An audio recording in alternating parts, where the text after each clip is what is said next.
A black single father stood alone at a quiet grave, his hands shaking, his eyes filled with a pain he'd carried for years. He thought no one was watching until a wealthy white widow stepped behind him and demanded to know why he was crying at her husband's grave. What she didn't know was that this moment would uncover a connection she never imagined, a truth that would challenge everything she believed about loss, kindness, and the world she lived in. And the question that changed everything was just seconds away. Comment and tell us where you're watching from. And don't forget to subscribe for more powerful stories. Anthony Carter had learned to survive in silence long before anyone ever noticed him. As a black single father raising his little girl, Alexis, life rarely offered ease, only moments of brief calm before the next storm. Every morning he woke before sunrise, packing lunches, warming old jackets, and whispering quiet promises that tomorrow would be better. But most days, better felt like a distant dream. He worked long shifts wherever he could find them: warehouses, delivery docks, cleaning crews, anything that allowed him to keep a roof over Alexis's head. Their small apartment was worn, drafty, and filled with the sound of pipes that never stopped groaning. But to Anthony, it was the one place where Alexis laughed freely. Hey, hey, hey!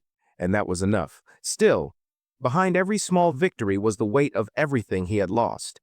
His marriage had fallen apart under the stress of poverty. Bills mounted faster than he could pay them. And even though he tried to hide the struggle, Alexis saw more than he realized. She clung to him every night, her tiny hands wrapped around his arm, trusting him with a love that made him fight harder than his tired body wanted to. But beneath that quiet routine was a truth Anthony never shared, something that lived heavy in his chest every time he passed the cemetery on the edge of town. He avoided the place for years, pretending he wasn't drawn to it, pretending the memory wasn't as alive as the day it happened. Because one man, a stranger, had changed everything for him. A man whose kindness had saved Anthony's life when he needed it most. A man whose identity he learned too late. And now, with Alexis growing older and life tightening around them again, Anthony felt something pulling him back to that grave. A whisper of unfinished gratitude, a weight he could no longer ignore. He didn't know it yet, but returning to that cemetery would lead him straight toward the storm he thought he'd left behind, one that would expose a hidden connection, a powerful truth, and a confrontation he never could have prepared for. Anthony Carter had spent years trying to outrun the weight of his past, but life had a way of circling back, especially for a black man fighting to keep his child safe in a world that rarely made room for men like him. He thought the worst was behind him.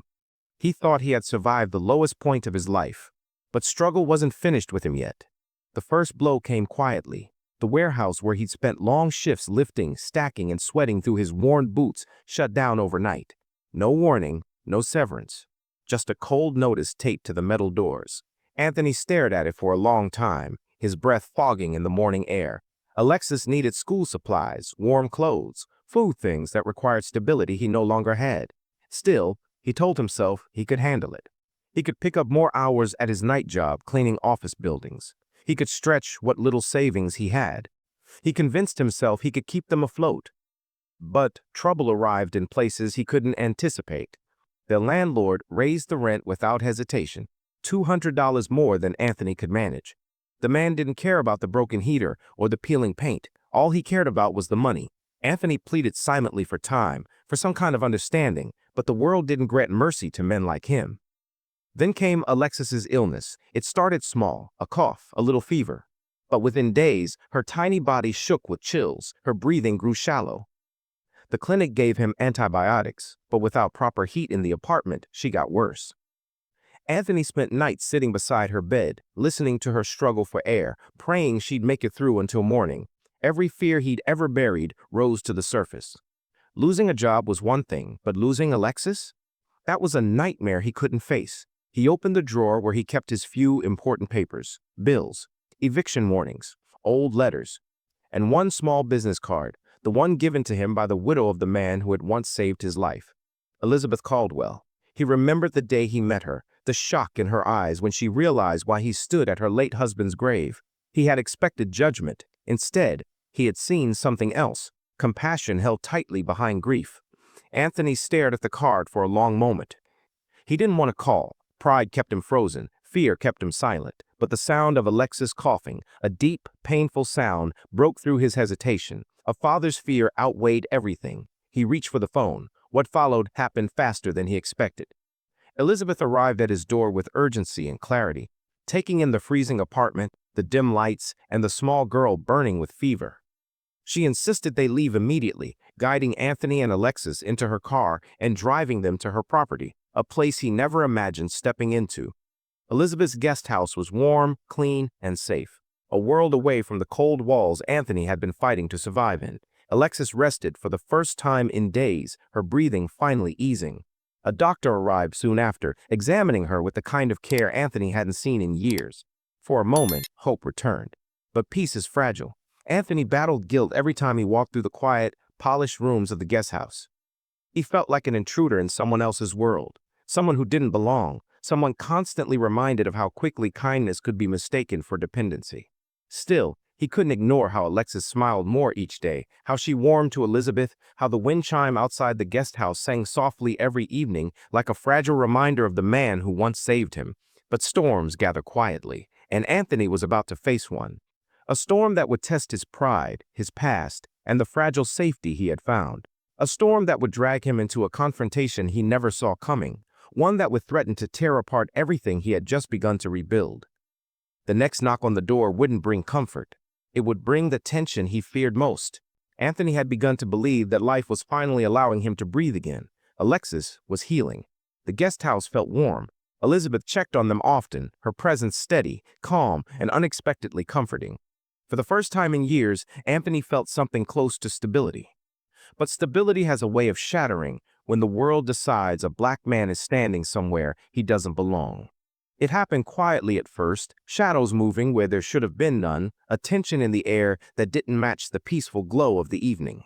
Anthony was returning from the foundation office, tired but hopeful, when he found Elizabeth waiting outside the guest house.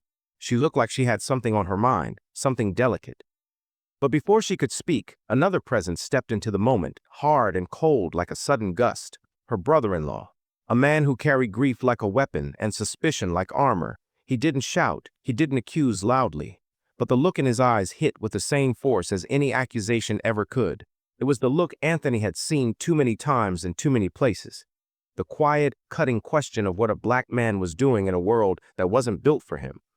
The unspoken claim that kindness had been stretched too far, that generosity had been taken advantage of, that he had slipped into a role he had no right to occupy. Elizabeth tried to explain, her hands trembling, her posture protective. But suspicion can drown out any attempt at reason. Anthony felt the weight of it settle on him like chains. Every memory of struggle surged back, the nights in the car, the hunger he tried to hide from Alexis, the stares he'd endured in stores and parking lots, the coldness of people who assumed the worst before hearing a single word. And now, here he stood, being silently painted as a threat in the very place that had saved his daughter's life. Something inside him cracked. He felt the old fear. Fear of being misunderstood, judged, or seen as someone who didn't belong anywhere but the margins. He felt the shame that had chased him his entire life. And worst of all, he felt the heavy guilt of believing even for a moment that he might be endangering the fragile peace Alexis had finally found. That night, Anthony couldn't sleep. The guest house that once felt warm now felt borrowed, temporary, like a kindness with an expiration date. He packed quietly, fighting the sting in his chest as he folded Alexis's clothes. He tried not to think about how she laughed in the garden, how she called the place home without hesitation. Before sunrise, with a heart heavier than ever before, he took Alexis by the hand and walked away from the safety they'd found. He chose to leave before the world took that choice away from him. But as they stood at the lonely bus stop, cold air biting, duffel bag at their feet, Anthony didn't know that someone else had already discovered the empty guest house. And she was racing toward them with a truth that would change everything. The real storm wasn't over. It was just catching up. Elizabeth found the guest house empty before the sun had even risen. The beds were made, the dishes washed, but the silence felt wrong, like something had been taken from the space. When she saw the small note Anthony left behind, her heart sank. Gratitude written in shaky handwriting, apology wrapped inside fear, and beneath it all, the echo of a man who believed he didn't belong. She didn't hesitate. She drove through the cold morning streets until she reached the bus stop. And there they were. A tired father holding the only bag he owned. A little girl leaning against him, confused and heartbroken. Anthony stood like a man caught between survival and surrender. But Elizabeth saw through the exhaustion. She saw the truth he couldn't voice, that the world had taught him to leave before he was pushed out, to retreat before someone decided a black man didn't deserve the kindness he was given.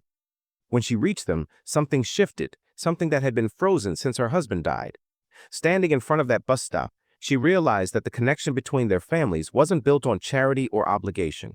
It was built on humanity, grief, resilience, and the quiet strength of people trying to heal in a world that wasn't always gentle. She brought Anthony and Alexis home, not out of pity, but out of recognition, out of a promise she made to herself and to the man she lost, that love, in all its forms, was meant to be shared, not hidden. In the weeks that followed, they rebuilt a life together, not replacing what was gone, but creating something new. Anthony continued working at the foundation. Alexis laughed again, safe and warm. And Elizabeth found peace in knowing that the kindness her husband once offered had grown into something far greater than either of them expected. This story is more than a moment between three lives. It's a reminder of how many families are torn apart by fear, judgment, and unspoken bias. How often black fathers are made to defend their presence. How easily a helping hand can be mistaken for overstepping when the world refuses to see the full human story. But it's also a reminder of what can happen when compassion is stronger than prejudice. How different would our world look if we all chose to see each other with that same courage? If this story moved you, share it with someone who needs to hear it, and make sure you subscribe to Black Community Struggles for more powerful stories about justice, truth, and our community's fight to be seen.